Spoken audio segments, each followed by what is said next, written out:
കേരളത്തിലെ തന്നെ ഏറ്റവും പാരമ്പര്യവും പ്രൗഢിയുമുള്ള യൂണിവേഴ്സിറ്റി കോളേജിലെ അത്രത്തോളം തന്നെ പ്രൗഢിയുള്ള ഓറിയന്റൽ ബ്ലോക്ക് AR രാജരാജവർമ്മ ഉൾപ്പെടെ ONV ഉൾപ്പെടെ ഡോക്ടർ ഗോദവർമ്മ ഉൾപ്പെടെ മലയാള സാഹിത്യത്തിലെയും ഭാഷയിലെയും മഹാരഥന്മാർ ചങ്ങമ്പുഴ ഉൾപ്പെടെയുള്ള കവികൾ ഒക്കെ പഠിക്കുകയും പഠിപ്പിക്കുകയും ചെയ്ത കേരളത്തിലെ എന്നല്ല ഇന്ത്യയിലെ തന്നെ ഏറ്റവും പ്രതാപപൂർണമായ ഒരു ഭാഷാ പഠന വിഭാഗം ഏതാണ്ട് നാശോന്മുഖമായ അവസ്ഥയിലായിരുന്നു.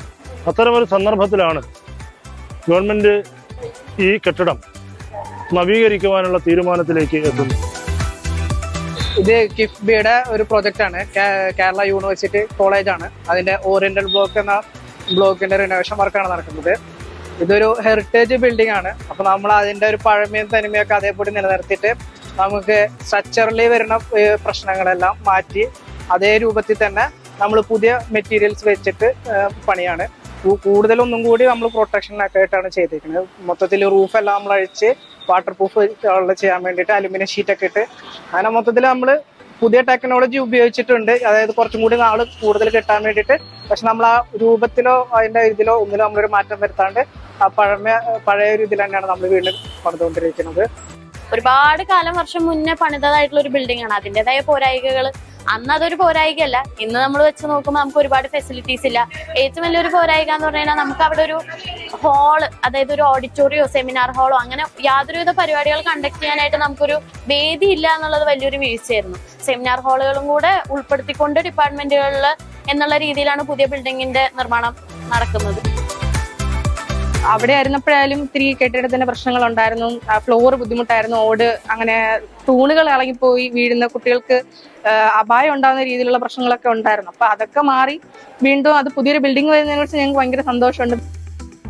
ഇപ്പൊ പുതിയ ബിൽഡിംഗ് റിനോവേറ്റ് ആയി വന്ന സ്ഥിതിക്ക് നമുക്ക് വളരെ നല്ലൊരു കാര്യം കൂടെയാണ്. അതിന്റെ കൂടെ തന്നെ നമുക്ക് പിന്നെയും അതേ മെമ്മറിയിലേക്കും അതേ സാഹചര്യത്തിലേക്കും അതേ ഫെസിലിറ്റീസ് കിട്ടാൻ നമുക്ക് നല്ലൊരു ഒക്കേഷൻ ആയിട്ട് ഞാൻ കാണുന്നുണ്ട്. അതിന്റെ കൂടെ തന്നെ ഇപ്പൊ വരാൻ പോകുന്ന കുട്ടികളാണെങ്കിൽ പോലും അവർക്കും നല്ലൊരു ഓപ്പർച്യൂണിറ്റി ആയിട്ട് ഞാൻ കാണുന്നു. ഈ നവീകരണ പ്രവർത്തനങ്ങൾക്ക് പിന്നിൽ പ്രവർത്തിച്ച കേരള സർക്കാരിൻ്റെ കിഫ്ബി എന്ന സ്ഥാപനവും മറ്റ് സർക്കാർ ഏജൻസികളും ഞങ്ങളുടെ ഈ കോളേജിലെ മുഴുവൻ അധ്യാപക അനധ്യാപക ജീവനക്കാർ മറ്റ് വിഭാഗങ്ങൾ ഈ പരിമിതികൾക്കുള്ളിലും ഞങ്ങളോടൊപ്പം സഹകരിച്ച ഞങ്ങളുടെ ഏറ്റവും പ്രിയങ്കരായ വിദ്യാർത്ഥികൾ അവരോടാണ് ഏറ്റവും വലിയ കടപ്പാട്. എലഫന്റ് റീഹാബിലിറ്റേഷൻ കോട്ടൂർ എന്ന് പറയുന്നത് 2020 കിഫ്ബി ഫണ്ടിങ്ങിൽ 105 കോടി രൂപ സാങ്ഷനായി നമ്മൾ സ്റ്റാർട്ട് ചെയ്ത പ്രോജക്റ്റ് ആണ്. ഇവിടെ നമ്മുടെ എയിം എന്ന് പറയുന്നത് എലഫന്റിന്റെ റീഹാബിലിറ്റേഷൻ, അതായത് ആനയെ അവയുടെ തനത് ആവാസ വ്യവസ്ഥയിൽ, നമ്മൾ കാടിന് സാമാന്യമായ ആവാസ വ്യവസ്ഥയിൽ ചെയിൻ ഫ്രീ ആയിട്ട് അയച്ചു വിടുന്നു. 2006 ഈ ഒരു എലഫന്റ് റീഹാബിലിറ്റേഷൻ സെന്റർ ഇവിടെ തിരുവനന്തപുരത്ത് തുടങ്ങുന്നത്. ഒന്നെന്ന് പറയുമ്പോഴത്തേനും എക്കോ ടൂറിസത്തിന്റെ പ്രാധാന്യമാണ് ഈ ഒരു റീഹാബിലിറ്റേഷൻ റിസർച്ച് സെന്ററിന്റെ ഭാഗമായിട്ട് ഇവിടെ മുന്നോട്ട് വന്നിട്ടുള്ളത്. ഇതിനനുബന്ധിച്ച് തന്നെ ഇപ്പോൾ ഇതിന് ഒരു 2 ട്രക്കിംഗ് ഒക്കെ ഈ ഒരു എക്കോ ടൂറിസത്തിന്റെ ഭാഗമായിട്ട് റീസെന്റ് ആയിട്ട് തുടങ്ങി. അതൊക്കെ ഈ ഒരു റീഹാബിലിറ്റേഷൻ സെന്ററിന്റെ ഭാഗമായിട്ട് വന്നുകൊണ്ടിരിക്കുന്ന മാറ്റങ്ങളാണ്, നല്ല കുറച്ച് മാറ്റങ്ങളാണ്. നേരത്തെ കാലം ഒരുപാട് ചേഞ്ചസ് വന്നിട്ടുണ്ട്. പ്രത്യേകിച്ച് ഇവിടത്തേക്ക് വരുന്ന വഴി, കോട്ടൂരിൽ നിന്ന് ഇങ്ങോട്ട് വരുന്ന വഴി കുറച്ചുകൂടെ ഡെവലപ്പ് ആയിട്ടുണ്ട്. നല്ല കോൺക്രീറ്റ് റോഡാണ്. അത് മാത്രമല്ല ഇവിടുത്തെ ഇപ്പം നേരത്തെ ആനക്കൂടുകൾ അവിടെ മരങ്ങൾക്കിടയിലായിരുന്നു.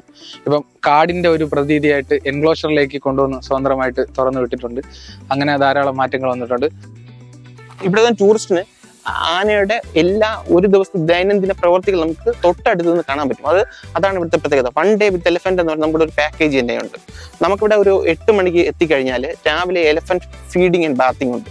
എൻക്ലോഷറിൽ നിന്ന് ആനയെ നമ്മൾ നേരെ ലൈനിൽ റിസർവോയിൽ കൊണ്ടുവരും. അവിടെ വെച്ച് എലഫന്റ് ബാത്തിങ് ഉണ്ട്. അത് കഴിഞ്ഞിട്ട് എലഫന്റ് കിച്ചണിൽ പോയിട്ട് അതിന്റെ ഫീഡിങ് ഉണ്ട്. തൊട്ടടുത്ത് നിന്ന് ആനയ്ക്ക് ഫുഡ് കൊടുക്കുന്നത് നമുക്ക് കാണാൻ പറ്റും. ഇപ്പോൾ കുട്ടിയാന മുതൽ 84 വയസ്സുള്ള സോമൻ വരെയുണ്ട്. ഏഷ്യയിൽ തന്നെ ഏറ്റവും പ്രായം കൂടിയ ആന എന്ന രീതിയിൽ വരാൻ പോകുന്ന സോമൻ 84 വയസ്സുള്ള ഒരു ആന ഇവിടെ ഉണ്ട്. ഈ പദ്ധതി വന്നതിന് ശേഷം നമുക്ക് ഫാമിലി ക്വാർട്ടേഴ്സ് ഉണ്ട് എല്ലാവർക്കും. ഞങ്ങളൊക്കെ ബാച്ചിലർ, ഞാൻ അന്ന് മിക്ക ദിവസം വീട്ടിൽ പോയിട്ട് വരാറ്. അങ്ങനെ ബാച്ചിലർക്ക് പ്രത്യേകം ക്വാർട്ടേഴ്സ്, ഫാമിലിക്ക് പ്രത്യേകം ക്വാർട്ടേഴ്സ്, അങ്ങനെ നല്ല കാര്യങ്ങളൊക്കെയാണ് ചെയ്താക്കുന്നത്. ഇല്ലെന്ന് നമുക്ക് പറയാൻ പറ്റത്തില്ല. മുൻപ് വരുമ്പോൾ കാണുന്നതിനെ അപേക്ഷിച്ച് ഇപ്പോൾ വളരെ വളരെ വ്യത്യാസമാണ് കാണുന്നത്. എന്ന് വെച്ചാൽ ഓരോ ആനകൾക്കും അവരുടെ സ്വാഭാവികമായിട്ടുള്ള ചുറ്റുപാടിൽ ജീവിക്കാനുള്ള ഒരു എല്ലാ ഫെസിലിറ്റിയും ഇവിടെ ഇപ്പോൾ ഉണ്ടാക്കി വെച്ചിട്ടുണ്ട്. പുതിയ രീതി വളരെ നല്ല മാറ്റം തന്നെയാണ്. ഈ കുട്ടിയാനകൾ തന്നെ മുൻപ് അവിടെ ഫ്രണ്ടിൽ എല്ലാവരും കൂടി ഒരുമിച്ചായിരുന്നു. ഇപ്പോൾ അവർക്ക് ഓരോരുത്തർക്കും അവരുടേതായിട്ടുള്ള ഒരു സ്പേസ് കിട്ടുന്നുണ്ട്. വളരെ നല്ല മാറ്റങ്ങൾ തന്നെയാണ് വന്നിട്ടുള്ളത്.